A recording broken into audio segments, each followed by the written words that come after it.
America Israel Iran ಯುದ್ದದ ವ್ಯಾಪ್ತಿ ವಿಸ್ತರಿಸೋ ಎಲ್ಲಾ ಲಕ್ಷಣ ಕಾಣ್ತಾ ಇವೆ. ಇರಾನ್ ಯುದ್ದಕ್ಕೆ ಹೌತಿಗಳು ಧುಮುಕಿದ್ದಾರೆ. ಹಾರ್ಮುಜ್ ನಂತರ ಮತ್ತೊಂದು ಮಾರ್ಗ ಬಂದ್ ಆಗೋ ಭೀತಿ ಕೂಡ ಈಗ ಎದುರಾಗಿದೆ.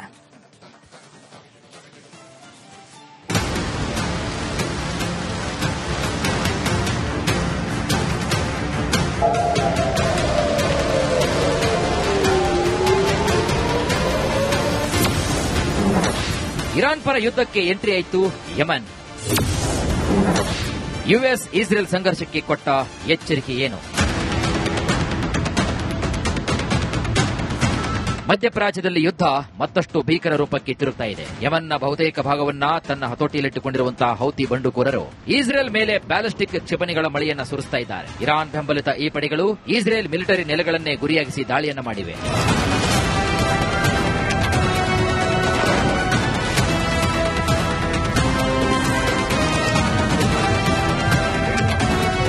ಈ ಹಿಂದೆ ಇರಾನ್ ಮೇಲೆ ದಾಳಿಯಾದ್ರೆ ಬೇರೆ ದೇಶಗಳು ಈ ಸಂಘರ್ಷದಲ್ಲಿ ಭಾಗಿಯಾದ್ರೆ ನಾವು ಸುಮ್ಮನಿರಲ್ಲ ಅಂತ ಹೌತಿ ಪಡೆಗಳು ಹೇಳಿದ್ವು. ಅಮೆರಿಕ ಮತ್ತು ಇಸ್ರೇಲ್ನ ಕಾರ್ಯಾಚರಣೆಗೆ ಯಾರೇ ಸಾಥ್ ನೀಡಿದ್ರೂ ಅವರಿಗೆ ತಕ್ಕ ಪಾಠವನ್ನ ನಾವು ಕಲಿಸ್ತೇವೆ ಅಂತ ಗುಡುಗಿದ್ದಾರೆ. ಅದರಲ್ಲೂ ವಿಶೇಷವಾಗಿ ಕೆಂಪು ಸಮುದ್ರವನ್ನ ಪ್ರತಿಕೂಲ ಕಾರ್ಯಾಚರಣೆಗೆ ಬಳಸದಂತೆ ಖಡಕ್ ವಾರ್ನಿಂಗ್ ಕೂಡ ಕೊಟ್ಟಿವೆ.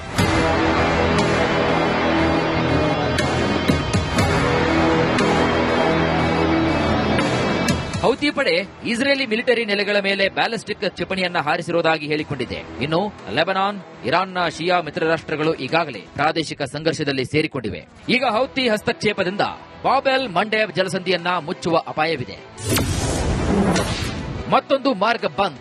ಬಾಬೆಲ್ ಮಂಡೇಬ್ ವಿಶ್ವದ ಪ್ರಮುಖ ಜಲಸಂಧಿಯಾಗಿದೆ. ಇದು ಯಮನ್, ಜಿಬೌಟಿ, ಎರಿಟ್ರಿಯಾ ಅಂದ್ರೆ ಆಫ್ರಿಕಾದ ನಡುವೆ ಇದೆ. ಕೆಂಪು ಸಮುದ್ರವನ್ನ ಅಡೆನ್ ಕೊಲ್ಲಿ ಮತ್ತು ಹಿಂದೂ ಮಹಾಸಾಗರಕ್ಕೆ ಸಂಪರ್ಕಿಸುತ್ತೆ. ಸುಯೇಜ್ ಕಾಲುವೆಗೆ ಇರುವಂತಹ ಏಕೈಕ ಸಮುದ್ರ ಮಾರ್ಗವಾಗಿದೆ. ಜಾಗತಿಕ ಕಡಲ ವ್ಯಾಪಾರದ ಶೇಕಡ 10 ರಿಂದ 15ರಷ್ಟು ಇದರ ಮೂಲಕ ಹಾದು ಹೋಗುತ್ತೆ. ಇರಾನ್ ಈಗಾಗಲೇ ಹಾರ್ಮುಜ್ ಜಲಸಂಧಿಯ ಮೇಲೆ ದಿಗ್ಬಂಧನವನ್ನು ವಿಧಿಸಿದೆ. ಹೌತಿಗಳು ಬಾಬೆಲ್ ಮಂಡೇಬನ್ನ ಮುಚ್ಚಿದ್ರೆ ದೊಡ್ಡ ಆರ್ಥಿಕ ನಷ್ಟ ತರಲಿದೆ.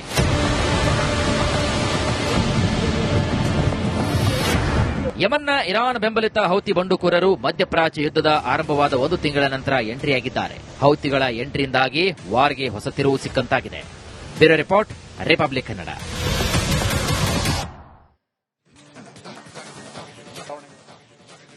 ಅಮೆರಿಕ ಇಸ್ರೇಲ್ ಇರಾನ್ ಯುದ್ದದ ವ್ಯಾಪ್ತಿ ವಿಸ್ತರಿಸೋ ಎಲ್ಲಾ ಲಕ್ಷಣ ಕಾಣ್ತಾ ಇವೆ. ಇರಾನ್ ಯುದ್ದಕ್ಕೆ ಹೌತಿಗಳು ಧುಮುಕಿದ್ದಾರೆ. ಹಾರ್ಮುಜ್ ನಂತರ ಮತ್ತೊಂದು ಮಾರ್ಗ ಬಂದ್ ಆಗೋ ಭೀತಿ ಕೂಡ ಈಗ ಎದುರಾಗಿದೆ.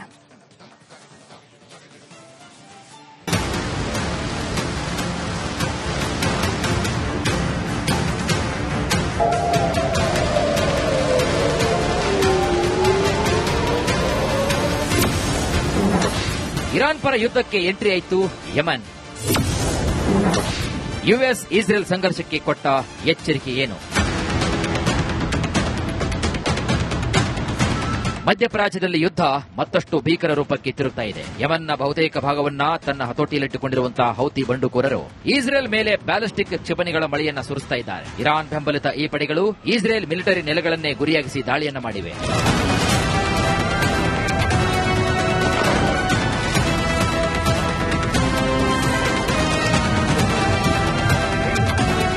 ಈ ಹಿಂದೆ ಇರಾನ್ ಮೇಲೆ ದಾಳಿಯಾದ್ರೆ ಬೇರೆ ದೇಶಗಳು ಈ ಸಂಘರ್ಷದಲ್ಲಿ ಭಾಗಿಯಾದ್ರೆ ನಾವು ಸುಮ್ಮನಿರಲ್ಲ ಅಂತ ಹೌತಿ ಪಡೆಗಳು ಹೇಳಿದ್ವು. ಅಮೆರಿಕ ಮತ್ತು ಇಸ್ರೇಲ್ನ ಕಾರ್ಯಾಚರಣೆಗೆ ಯಾರೇ ಸಾಥ್ ನೀಡಿದ್ರೂ ಅವರಿಗೆ ತಕ್ಕ ಪಾಠವನ್ನ ನಾವು ಕಲಿಸ್ತೇವೆ ಅಂತ ಗುಡುಗಿದ್ದಾರೆ. ಅದರಲ್ಲೂ ವಿಶೇಷವಾಗಿ ಕೆಂಪು ಸಮುದ್ರವನ್ನ ಪ್ರತಿಕೂಲ ಕಾರ್ಯಾಚರಣೆಗೆ ಬಳಸದಂತೆ ಖಡಕ್ ವಾರ್ನಿಂಗ್ ಕೂಡ ಕೊಟ್ಟಿವೆ.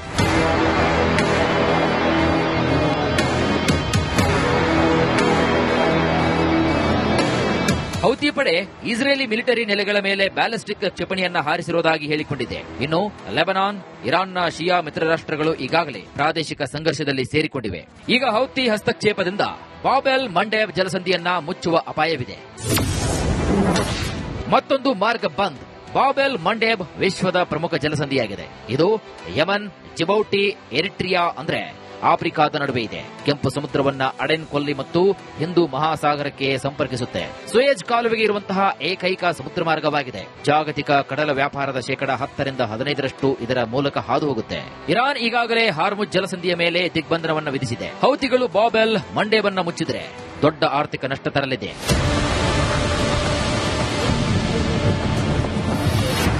ಯಮನ್ನ ಇರಾನ್ ಬೆಂಬಲಿತ ಹೌತಿ ಬಂಡುಕೋರರು ಮಧ್ಯಪ್ರಾಚ್ಯ ಯುದ್ಧದ ಆರಂಭವಾದ 1 ತಿಂಗಳ ನಂತರ ಎಂಟ್ರಿಯಾಗಿದ್ದಾರೆ. ಹೌತಿಗಳ ಎಂಟ್ರಿಯಿಂದಾಗಿ ವಾರ್ಗೆ ಹೊಸ ತಿರುವು ಸಿಕ್ಕಂತಾಗಿದೆ.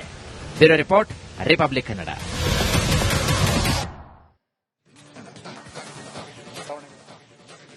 ಅಮೆರಿಕ, ಇಸ್ರೇಲ್, ಇರಾನ್ ಯುದ್ಧದ ವ್ಯಾಪ್ತಿ ವಿಸ್ತರಿಸೋ ಎಲ್ಲಾ ಲಕ್ಷಣ ಕಾಣ್ತಾವೆ. ಇರಾನ್ ಯುದ್ಧಕ್ಕೆ ಹೌತಿಗಳು ಧುಮುಕಿದ್ದಾರೆ. ಹಾರ್ಮುಜ್ ನಂತರ ಮತ್ತೊಂದು ಮಾರ್ಗ ಬಂದಾಗೋ ಭೀತಿ ಕೂಡ ಈಗ ಎದುರಾಗಿದೆ.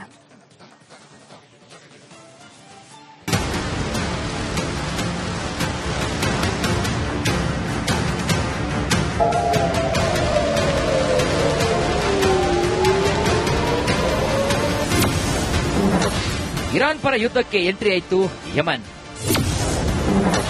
ಯುಎಸ್ ಇಸ್ರೇಲ್ ಸಂಘರ್ಷಕ್ಕೆ ಕೊಟ್ಟ ಎಚ್ಚರಿಕೆ ಏನು?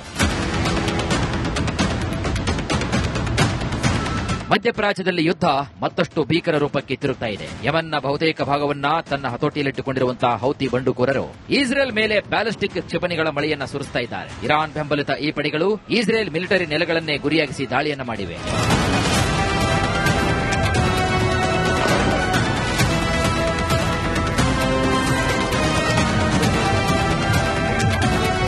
ಈ ಹಿಂದೆ ಇರಾನ್ ಮೇಲೆ ದಾಳಿಯಾದ್ರೆ ಬೇರೆ ದೇಶಗಳು ಈ ಸಂಘರ್ಷದಲ್ಲಿ ಭಾಗಿಯಾದ್ರೆ ನಾವು ಸುಮ್ಮನಿರಲ್ಲ ಅಂತ ಹೌತಿ ಪಡೆಗಳು ಹೇಳಿದ್ದವು. ಅಮೆರಿಕ ಮತ್ತು ಇಸ್ರೇಲ್ನ ಕಾರ್ಯಾಚರಣೆಗೆ ಯಾರೇ ಸಾಥ್ ನೀಡಿದರೂ ಅವರಿಗೆ ತಕ್ಕ ಪಾಠವನ್ನ ನಾವು ಕಲಿಸ್ತೇವೆ ಅಂತ ಗುಡುಗಿದ್ದಾರೆ. ಅದರಲ್ಲೂ ವಿಶೇಷವಾಗಿ ಕೆಂಪು ಸಮುದ್ರವನ್ನ ಪ್ರತಿಕೂಲ ಕಾರ್ಯಾಚರಣೆಗೆ ಬಳಸದಂತೆ ಖಡಕ್ ವಾರ್ನಿಂಗ್ ಕೂಡ ಕೊಟ್ಟಿವೆ.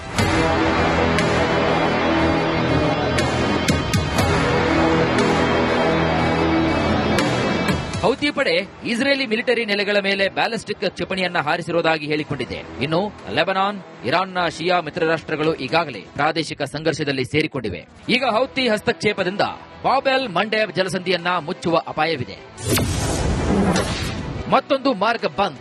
ಬಾಬೆಲ್ ಮಂಡೇಬ್ ವಿಶ್ವದ ಪ್ರಮುಖ ಜಲಸಂಧಿಯಾಗಿದೆ. ಇದು ಯಮನ್, ಜಿಬೌಟಿ, ಎರಿಟ್ರಿಯಾ ಅಂದ್ರೆ ಆಫ್ರಿಕಾದ ನಡುವೆ ಇದೆ. ಕೆಂಪು ಸಮುದ್ರವನ್ನ ಅಡೆನ್ ಕೊಲ್ಲಿ ಮತ್ತು ಹಿಂದೂ ಮಹಾಸಾಗರಕ್ಕೆ ಸಂಪರ್ಕಿಸುತ್ತೆ. ಸುಯೇಜ್ ಕಾಲುವೆಗೆ ಇರುವಂತಹ ಏಕೈಕ ಸಮುದ್ರ ಮಾರ್ಗವಾಗಿದೆ. ಜಾಗತಿಕ ಕಡಲ ವ್ಯಾಪಾರದ ಶೇಕಡ 10 ರಿಂದ 15% ಇದರ ಮೂಲಕ ಹಾದು ಹೋಗುತ್ತೆ.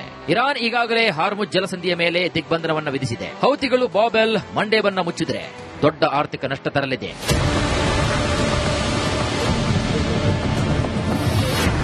ಯಮನ್ನ ಇರಾನ್ ಬೆಂಬಲಿತ ಹೌತಿ ಬಂಡುಕೋರರು ಮಧ್ಯಪ್ರಾಚ್ಯ ಯುದ್ಧದ ಆರಂಭವಾದ 1 ತಿಂಗಳ ನಂತರ ಎಂಟ್ರಿಯಾಗಿದ್ದಾರೆ. ಹೌತಿಗಳ ಎಂಟ್ರಿಯಿಂದಾಗಿ ವಾರ್ಗೆ ಹೊಸ ತಿರುವು ಸಿಕ್ಕಂತಾಗಿದೆ. Bureau report, Republic Kannada.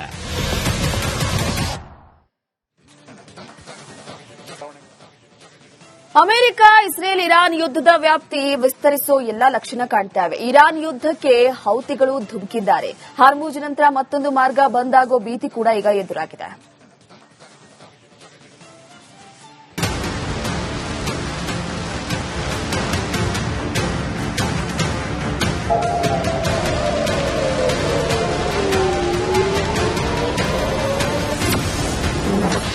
Iran ಪರ ಯುದ್ಧಕ್ಕೆ ಎಂಟ್ರಿ ಆಯಿತು ಯಮನ್. ಯುಎಸ್ ಇಸ್ರೇಲ್ ಸಂಘರ್ಷಕ್ಕೆ ಕೊಟ್ಟ ಎಚ್ಚರಿಕೆ ಏನು? ಮಧ್ಯಪ್ರಾಚ್ಯದಲ್ಲಿ ಯುದ್ಧ ಮತ್ತಷ್ಟು ಭೀಕರ ರೂಪಕ್ಕೆ ತಿರುಗ್ತಾ ಇದೆ. ಯಮನ್ನ ಬಹುತೇಕ ಭಾಗವನ್ನ ತನ್ನ ಹತೋಟಿಯಲ್ಲಿಟ್ಟುಕೊಂಡಿರುವಂತಹ ಹೌತಿ ಬಂಡುಕೋರರು ಇಸ್ರೇಲ್ ಮೇಲೆ ಬ್ಯಾಲಿಸ್ಟಿಕ್ ಕ್ಷಿಪಣಿಗಳ ಮಳೆಯನ್ನ ಸುರಿಸ್ತಾ ಇದ್ದಾರೆ. ಇರಾನ್ ಬೆಂಬಲಿತ ಈ ಪಡೆಗಳು ಇಸ್ರೇಲ್ ಮಿಲಿಟರಿ ನೆಲೆಗಳನ್ನೇ ಗುರಿಯಾಗಿಸಿ ದಾಳಿಯನ್ನ ಮಾಡಿವೆ.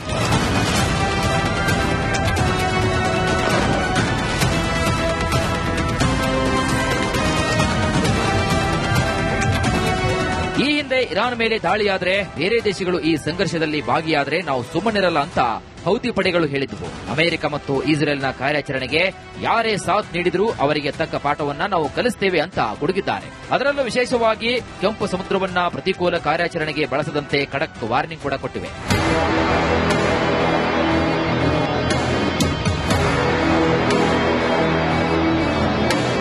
ಹೌತಿ ಪಡೆ ಇಸ್ರೇಲಿ ಮಿಲಿಟರಿ ನೆಲೆಗಳ ಮೇಲೆ ಬ್ಯಾಲಿಸ್ಟಿಕ್ ಕ್ಷಿಪಣಿಯನ್ನ ಹಾರಿಸಿರುವುದಾಗಿ ಹೇಳಿಕೊಂಡಿದೆ. ಇನ್ನು ಲೆಬನಾನ್, ಇರಾನ್ನ ಶಿಯಾ ಮಿತ್ರ ರಾಷ್ಟ್ರಗಳು ಈಗಾಗಲೇ ಪ್ರಾದೇಶಿಕ ಸಂಘರ್ಷದಲ್ಲಿ ಸೇರಿಕೊಂಡಿವೆ.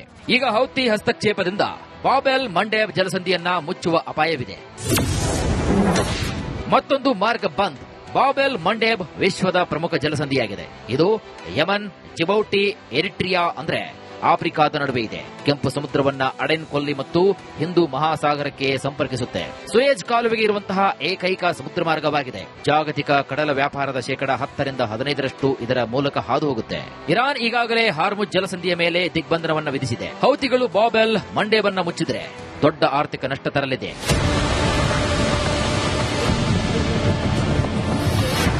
ಯಮನ್ನ ಇರಾನ್ ಬೆಂಬಲಿತ ಹೌತಿ ಬಂಡುಕೋರರು ಮಧ್ಯಪ್ರಾಚ್ಯ ಯುದ್ಧದ ಆರಂಭವಾದ 1 ತಿಂಗಳ ನಂತರ ಎಂಟ್ರಿಯಾಗಿದ್ದಾರೆ. ಹೌತಿಗಳ ಎಂಟ್ರಿಯಿಂದಾಗಿ ವಾರ್ಗೆ ಹೊಸ ತಿರುವು ಸಿಕ್ಕಂತಾಗಿದೆ. Bureau report, Republic Kannada.